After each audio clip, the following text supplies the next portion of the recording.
Esprit libre avec Guillaume Durand, toujours confiné à son domicile. Bonjour Guillaume. Bonjour Renaud. Guillaume Durand, mais également l'homme dont on parle le plus en ce moment en France, le professeur Didier Raoult. Bonjour professeur. Bonjour. Merci d'avoir accepté notre invitation et de venir vous exprimer.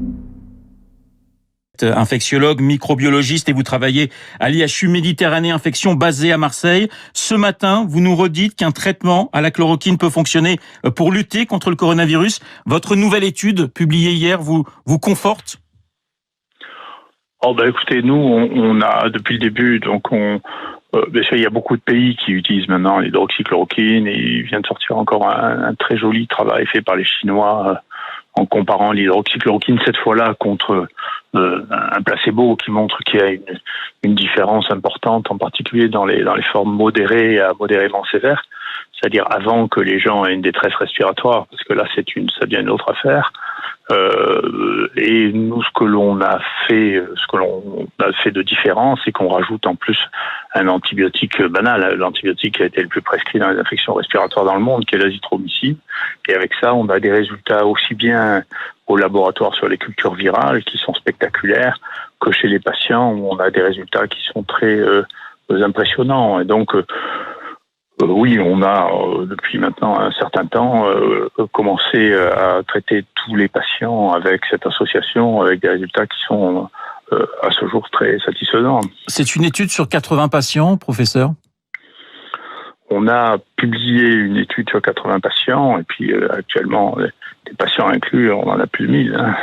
Oui. Didier Raoult, vous êtes en contact étroit avec le ministre de la Santé. Est-ce que vous avez des échanges avec Matignon et l'Élysée ? Oui, moi je tiens les gens bien sûr au courant de ce que je fais et de ce que je pense, et je le fais directement avec eux, bien sûr. Donc avec Olivier Véran, avec Emmanuel Macron, vous êtes en contact avec le chef de l'État ? Je suis en contact avec l'entourage immédiat du chef de l'État, et quand il a besoin, s'il trouve de l'intérêt à me parler, il me parle. Didier Raoult, ce que vous reproche pas mal de médecins, c'est votre méthode, l'absence, disent-ils, d'un groupe témoin. Pourquoi, avec cette nouvelle étude, n'avez-vous pas changé votre méthode ? Elle aurait pu faire taire certaines critiques. Non, mais encore une fois, vous savez, je suis un épistémologiste, c'est-à-dire je suis un scientifique de la science. Ce que les gens croient que cette méthode, que la méthode qu'ils rapportent est une méthode qui est adaptée à cette situation, témoigne du fait qu'ils ne connaissent absolument pas l'histoire de la médecine, l'histoire des sciences. Dans les maladies infectieuses, on s'est pratiquement jamais servi de cette méthode pour montrer l'efficacité d'un médicament, parce que dans les maladies infectieuses, c'est extrêmement facile de mesurer si le microbe disparaît ou s'il disparaît pas. Après, c'est des habitudes qui ont été prises. En grande partie, ces grandes études ont été rendues nécessaires par l'industrie pharmaceutique, et tout le monde a fini par prendre cette méthode pour de la science. C'est pas de la science, c'est une habitude, c'est une manière d'approcher les problèmes. Et il n'y a jamais eu d'évidence que ces études soient plus efficaces que ce que nous on appelle les études historiques, c'est-à-dire la comparaison de la mise en place d'un traitement avec ce qui se passait avant qu'on ait mis ce traitement. Mais c'est des histoires de spécialistes scientifiques, c'est pas des histoires de plateau télé. Donc c'est compliqué. Il y a des gens qui maintenant, comme dans tous les domaines, il y a des gens qui sont ni des praticiens ni des scientifiques dont le métier est devenu d'être une espèce de contrôleur des travaux des autres, si vous voulez, et qui pensent, je crois qu'ils sont sincères, ils pensent que c'est vraiment nécessaire, que c'est vraiment comme ça qu'on fait les choses. Parce que c'est un mouvement de mode. Moi, quand j'étais jeune, le mouvement de mode, c'est qu'on ne pouvait pas faire un traitement de maladie infectieuse si on n'a pas fait un modèle expérimental, ce qui est tombé en désuétude maintenant. On se fiche de savoir si les lapins vont être traités pour une septicémie à staphylocoque avec ceci ou cela. Mais quand j'étais jeune, c'était la mode. Enfin, on trouvait ça dramatique de ne pas avoir fait un modèle expérimental. Ce sont des modes scientifiques, ça, c'est pas une réalité scientifique. La réalité scientifique, c'est dans le domaine des maladies infectieuses aiguës, c'est quelque chose d'assez simple. C'est d'ailleurs aussi simple pour le sida. C'est quand on a eu un médicament efficace, en réalité, avec 3 malades, on le savait, on mettait des antiprotéases, il n'y avait plus de virus dans le sang, c'est fini. C'est pas la peine de faire des études avec 10 000 personnes. Et donc, c'est devenu un process qui est devenu extrêmement lourd, qui occupe une quantité de gens, dans lequel on finit par oublier que la seule chose qui soit importante en médecine, c'est l'efficacité, et que l'efficacité, c'est la méthode qui doit s'adapter à la question et pas à la question qui doit s'adapter à la méthode. Mais Didier Raoult, alors pourquoi ça bloque, puisque vous êtes assez sûr de vous êtes personne ne peut remettre en cause vos compétences. Pourquoi aujourd'hui ça bloque autant? Encore une fois, c'est parce qu'il existe maintenant toute une architecture de la pensée. Vous savez, c'est très difficile de changer de la pensée quand les gens sont habitués, avec cette terrible maladie qui a été le sida, puis l'hépatite C. On a habitué les gens à faire d'énormes cohortes avec des études multicentriques, avec des bras pour travailler sur l'amélioration ponctuelle. Tout ça a été organisé. C'est tellement cher que ça ne peut être organisé que par l'industrie pharmaceutique. Et tout ça donne des habitudes de pensée et des mécanismes de pensée qui sont ancrés, qui font que les gens qui ont fait ça toute leur vie finissent par penser que c'est ça la science. Encore une fois, moi je suis un épistémologiste, j'ai écrit beaucoup sur la science elle-même, sur l'évolution de la science, et donc les gens qui sont des épistémologistes ne croient pas du tout que la méthode des effets, des essais tels quels trucs représente de la science. Ça représente une habitude, une mode actuelle, ça représente rien d'autre que ça. Guillaume, et donc ça n'est pas adéquat face à la situation telle qu'elle est. Justement, vous devriez plutôt vous poser la question inverse. Comment se fait-il que quelqu'un qui a fait autant de choses que moi dans sa vie puisse penser ça et que les gens puissent penser que je sache pas ce que c'est que la méthode? Enfin, vous rigolez. Guillaume, vous voulez intervenir? Je rappelle que vous êtes toujours chez vous, touché par le coronavirus. Question au professeur Didier Raoult. Heureusement, je l'espère, guéri. Oui, Didier Raoult, d'abord, merci d'être avec nous. Comment vous expliquez qu'aux côtés du Premier ministre l'autre jour, c'est Madame Lacombe qui a été l'une des plus virulentes à l'égard de votre méthode, qui est présentée d'une certaine manière la maladie, parce que au fond, il devrait être pragmatique si on vous écoute ce matin et tenir compte du fait que vous nous expliquez qu'il faut donner le médicament dès le début et pas attendre la fin. Donc pourquoi ne l'entendent-ils pas? Non, mais je sais pas, c'est pas trop moi, je voudrais bien que vous limitiez les questions à mon métier. Si vous me parlez d'épistémologie, l'histoire des sciences, je connais. Si vous voulez me parler du virus, de sa sensibilité, de l'efficacité des traitements, je connais. Après, si vous voulez les histoires de médisance politique, de qui dit quoi, et que je m'en fous, vous voyez bien. Vous savez, je ne suis sur cette radio, je fais pas d'interview, je fais cette radio parce que Bernard Arnault m'a rendu un grand service, on était en panne de quelque chose, il m'a dit écoutez, ça me ferait plaisir, donc je le fais, mais je ne vais pas parler de mon métier et je ne vais pas jaser avec vous. Voilà, je ne discute pas, je n'ai pas d'opinion de part, ça ne m'intéresse pas. Donc ne me posez pas de questions comme ça, parce que sinon je poser justement sur la nature de ce virus, peut-être que vous pouvez y répondre. Est-ce que vous avez le sentiment, par expérience, que le Covid-19 est quelque chose qui, une fois passé, pourrait disparaître, ou est-ce qu'on est, d'après vous, dans une possibilité de rémanence perpétuelle? Non, mais là non plus, moi je suis pas devin. Il y a plein de gens qui jouent au devin. Vous avez qu'à leur demander à eux. Si vous voulez, on n'arrive même pas à prévoir ce qui se passe d'une année sur l'autre avec la grippe ou avec le virus respiratoire syncytial. Cette année, on a 3 fois moins de morts par grippe qu'on en a eu l'année dernière ou il y a 2 ans. On n'en sait rien. Donc, il y a des gens que ça amuse de prédire. Il faut leur demander à... Non, je n'en sais rien. Moi, j'ai jamais... C'est au médecin que je m'adresse, hein. Au médecin, je vous dis, il est impossible de prévoir ce que va devenir une épidémie sur un virus nouveau. Mais enfin, il faut être complètement fou pour avoir une opinion comme ça. Enfin, qu'est-ce que je vous dis? Vous voilà une chose que vous ne connaissez pas et vous vous demandez ce qui va se passer dans les 6 mois ou dans l'année avec quelque chose qu'on ne connaît pas. Mais enfin, il faut demander aux astrologues, aux cartomanciens, ça, des choses pareilles. C'est pas sérieux. Enfin, comment voulez-vous prédire quelque chose qu'on ne connaît pas? Enfin. Didier Raoult, c'est quelque chose qui peut certainement conforter votre étude, c'est que de plus en plus d'hôpitaux ont recours à la chloroquine aujourd'hui. Oui, mais encore une fois, si vous voulez, c'est une des raisons pour lesquelles je refuse en général les interviews. Ce que je fais ne vous intéresse pas. Ce qui vous intéresse, c'est mon opinion, et mon opinion, je pense qu'elle n'est pas intéressante. Donc, moi, je suis un homme de savoir, d'un savoir qui est temporaire, hein, parce que les savoirs scientifiques sont temporaires. Donc si je peux vous donner une leçon, c'est mon métier, je suis professeur, donc je vous expliquerai ce que je sais, ou le point où j'en suis. Maintenant, ce que font les autres, ce qu'ils pensent, ce que les uns qui aiment les autres, je ne suis pas qualifié pour faire des conversations de cette nature-là. Donc si je l'ai fait en privé, je l'ai fait pas en public. Oui, oui, bien sûr, mais ce qui peut aussi nous intéresser, c'est que vous avez manifestement un traitement qui fonctionne et que ce traitement suscite des débats et on a du mal à comprendre. Oui, mais c'est pas puisque vous êtes une sommité que personne ne remet en cause justement votre travail.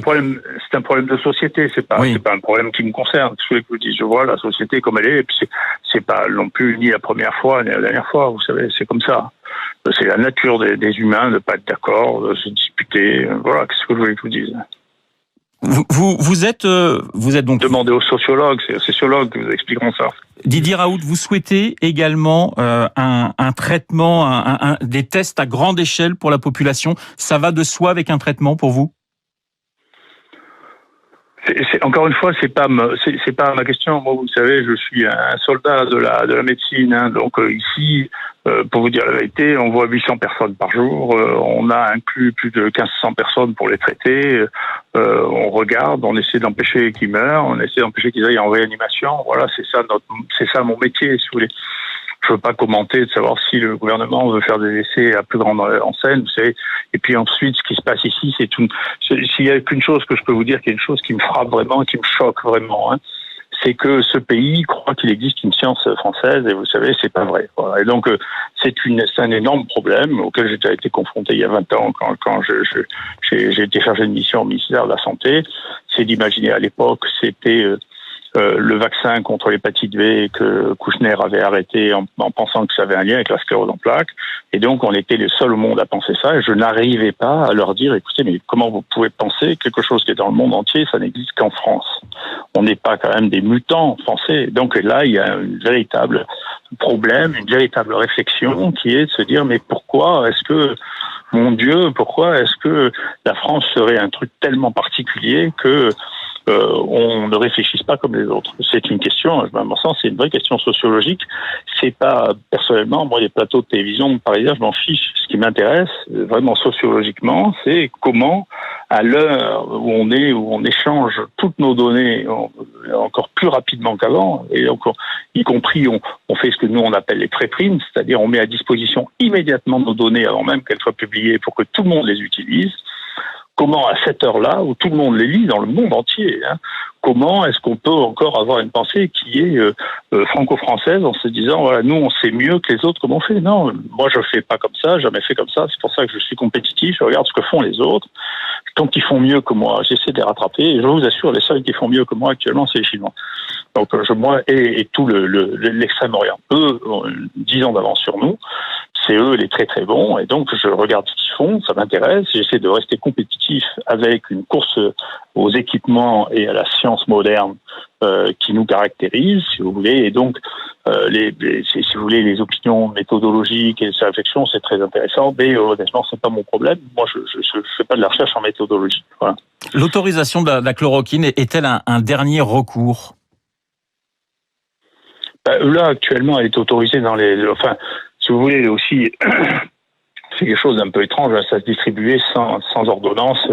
Il y a encore quelques mois, tout ça, et d'un coup, les gens pensent que c'est un truc qui va empoisonner les gens. Bon, c'est une décision politique, j'en sais rien, moi, c'est étrange.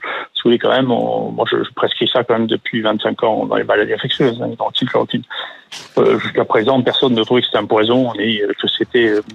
il y a 1 milliard de gens qui ont pris rien que dans les 20 dernières années de la chloroquine, si vous voulez. Et d'un coup, il y a des gens qui s'excitent en disant ça va tuer une personne sur 2, si vous voulez, ça laisserait faire, mais c'est un truc français encore. Hein. Il y a personne au monde qui se pose des questions de cette nature-là. Vous voyez, les Chinois, ils ont donné ça à 1 milliard de personnes, et puis voilà. Donc, si vous voulez, il y a une vraie question, mais qu'il faut poser aux sociologues, c'est pas à moi, hein, de savoir pour qu'est-ce qui amène, si vous voulez, à cette espèce d'état d'agitation, plutôt que des réflexions un peu sereines dans une situation épidémique, qu'est-ce qu'il faut faire pour essayer de détecter les gens, isoler les gens contagieux, parce que de regrouper ensemble des gens contagieux et non contagieux, honnêtement, ça c'est un défi à la connaissance des maladies transmissibles. Et enfin, dès qu'on peut, il faut traiter les gens. D'ailleurs, je vois les Chinois, la première série qu'ils ont fait, qui était absolument ininterprétable, c'est parce qu'ils recevaient tous 3 antiviraux à la fois. Ça veut dire tout ce qu'ils pouvaient pour que les gens meurent pas, quoi. Hein. Guillaume, une C'est question. une réaction médicale assez raisonnable, vous voyez. Oui. Parce que c'est mieux de sauver les gens que de faire des méthodes, vous voyez. Guillaume. Oui, je voulais simplement savoir, Didier Raoult, en quoi les Chinois, justement d'un point de vue scientifique, d'après ce que vous savez, ont des années d'avance sur nous. Alors écoutez, moi vous savez, j'avais conseillé au ministre de faire les IHU comme j'en ai fait un, moi en 2002-2003. Mon rapport a été reçu du bout des doigts et pas communiqué. Et pourtant, vous pouvez le relire, à peu près tout ce qui se passe maintenant était à peu près prévu et organisé. J'étais un peu découragé parce que je suis allé à Shanghai en 2005, vous voyez. Et en 2005, ils avaient construit, 2 ans après le SARS, quelque chose qui est mon IHU multiplié par 10. Il y avait tout dedans, même les scanners en P3, même la salle d'opération pour les malades contagieux. Donc, leur niveau d'organisation est extrême. Ils avaient des difficultés de compétences et donc ils m'ont demandé de former quelqu'un pour l'analyse des séquences moléculaires parce que eux savent que je suis un grand scientifique quand même. Et donc, je leur ai appris, j'ai vu, et j'ai eu d'ailleurs une espèce de choc en me rendant compte de la vitesse à laquelle la recherche médicale s'organisait en Chine. Vous savez, la Chine publie plus d'articles scientifiques que les États-Unis maintenant. Ils mettent autant d'argent que les États-Unis et la Chine a surtout conservé, ce qui est un peu paradoxal pour le pays de Mao, si vous voulez, une estime pour les élites qui est tout à fait extraordinaire, c'est-à-dire qu'ils ne foutent pas dehors. Ils sont dans l'inverse de ce que nous avons. Vous savez, il y a 20 ans, les meilleurs Chinois partaient de Chine pour aller un peu partout, y compris moi, j'avais des élèves chinois qui étaient partis aux États-Unis. Ils sont tous en train de rentrer en Chine parce que les Chinois leur font des propositions remarquables. Et nous, vous devriez regarder, en France, on a une fuite des cerveaux. Hein. Donc, il y a une attraction pour la recherche en Chine qui est considérable. Les chercheurs en Chine sont devenus des héros. Chez nous, les héros, c'est plus les footballeurs, les chanteurs et vous, hein, les commentateurs de télévision ou de radio. En Chine, quelqu'un qui fait un papier dans Nature, il a la même prime que quelqu'un qui a une médaille d'or aux Jeux Olympiques. Ça devrait nous amener à réfléchir. Donc, moi, je réfléchis. Comme qui plus est, les Chinois ont un esprit extrêmement pragmatique. C'est-à-dire que plutôt que de philosopher sur les différentes méthodes, ils agissent. Moi, je vois bien dans les maladies infectieuses que les seuls qui soient en compétition avec nous sur les grandes cohortes ou sur les identifications, c'est les Chinois et tout le groupe autour. C'est les Chinois, Taïwan, Corée, Singapour, tout ça a une puissance scientifique qui est absolument impressionnante. Et avec un pragmatisme, un développement technologique qui est incroyable. Et donc, je pense que nous, on est, et c'est probablement une des crises que l'on vit dans cette situation, c'est de ne pas avoir, que l'Europe n'a pas été lucide sur cette évolution qui est en train de se faire, dans laquelle on se perd dans des réflexions qui ne sont pas de nature scientifique. Donc on laisse filer la science pour de multiples raisons. Donc vous voyez bien, en Europe, ce qui est important, c'est qu'il y ait 3 pays européens qui coopèrent. On s'en fiche, enfin moi je m'en fiche scientifiquement que les pays européens coopèrent. Ça c'est de la politique, c'est pas de la science. La science, c'est de produire de la science qui sert à quelque chose. Pour la Chine, et ça sera ma dernière question, professeur Raoult, un des traitements prometteurs à l'étude est le Remdesivir. Professeur Raoult, est-ce que vous y croyez ? C'est pas la question. Les Chinois n'ont pas dit ça. Les Chinois, au contraire, ils ont dit l'inverse de ce que vous dites. Donc, il faut remettre les choses en ligne. Les Chinois, quand ils ont commencé à travailler sur la sensibilité, ils ont rapporté que le Remdesivir et la chloroquine étaient tous les deux efficaces, et ils ont conclu, ce qui est une conclusion de bon sens, hein, qui est confusionniste, hein, c'est de dire, écoutez, il y a un médicament qui est pas cher, disponible partout, qu'on peut prescrire demain, donc on va travailler sur la chloroquine. Donc ils disent pas ce que vous avez dit, parce que pour travailler sur la Remdesivir et distribuer ça à 200 millions de personnes du jour au lendemain, on sait pas le faire. Guillaume, une dernière question. C'est simplement pas possible. Voilà, c'est juste, c'est qu'au bout d'un moment, il y a personne qui s'est mis à table, dit mais on peut pas faire ça dans une situation d'urgence. Un médicament qui n'a jamais été testé sur une grande échelle, dont on connaît pas la toxicité, versus, et on dit que le problème de la toxicité, c'est celui qui a été prescrit à des milliards de fois. C'est celui qui a un problème celui qui n'a pas été testé à un échantillon représentatif de la population, dont on connaît pas la toxicité. Bien sûr qu'il va avoir la toxicité. N'importe quel médicament a toujours une toxicité. Et on la découvre quand on a fait des centaines de milliers de doses. Donc tout ça, bien sûr, les Chinois ont une conclusion. Il suffit de lire leurs articles. Hein, c'est pas du tout ce qu'ils disent. Ils disent on va faire la chloroquine parce que c'est la chloroquine qui est disponible. C'est tout simple. On peut utiliser dans une situation de crise épidémique que les médicaments déjà disponibles dans les pharmacies. Enfin. Guillaume, une dernière question. Oui, est-ce que ce qu'on l'on fait justement et que vous connaissez des effets indésirables sont vraiment ce dont on parle, s'il y a des risques d'arythmie cardiaque, enfin, d'autres? Est-ce que tout ça est très bien connu par ceux qui justement suivent ces affaires depuis des années? Écoutez, vous verrez là aussi, si vous voulez, il y a toujours des gens qui ont une opinion sur tout. C'est pas inintéressant. Non, mais c'est une question, c'est simplement. Non, mais laissez-moi terminer. Après, les gens qui sont sérieux font des guidelines ou expliquent exactement ce que c'est. Vous les aurez aujourd'hui ou demain, parce que moi je sais à peu près ce qui se passe sur ce que sont les limites. On sait très bien qu'il faut faire 2 examens quand on donne de l'hydroxychloroquine, mais pendant longtemps. Là encore, une fois pendant 10 jours, avant de démontrer que ça a un effet, il faut vraiment des conditions extrêmes. Il faut faire un électrocardiogramme pour mesurer la distance entre le Q et le T, qui sont 2 ondes. Et puis, il faut regarder si les gens n'ont pas une hypokaliémie, en particulier, du potassium bas dans le sang, en particulier s'ils prennent des diurétiques. Voilà, globalement, les précautions. Et à partir de ça, nous, on a fait analyser les habits d'électrocardiogramme par un spécialiste de la rythmologie. Donc on est très serein. Hein. Donc il y a des choses, il faut faire attention, il ne faut pas faire n'importe quoi. C'est des médicaments. On est dans un âge où il faut prendre toutes les précautions possibles. Cela étant, si vous voulez, là aussi, de dramatiser l'usage de quelque chose qui a été utilisé chez des centaines de millions d'habitants, c'est déraisonnable. Merci beaucoup, professeur Didier Raoult.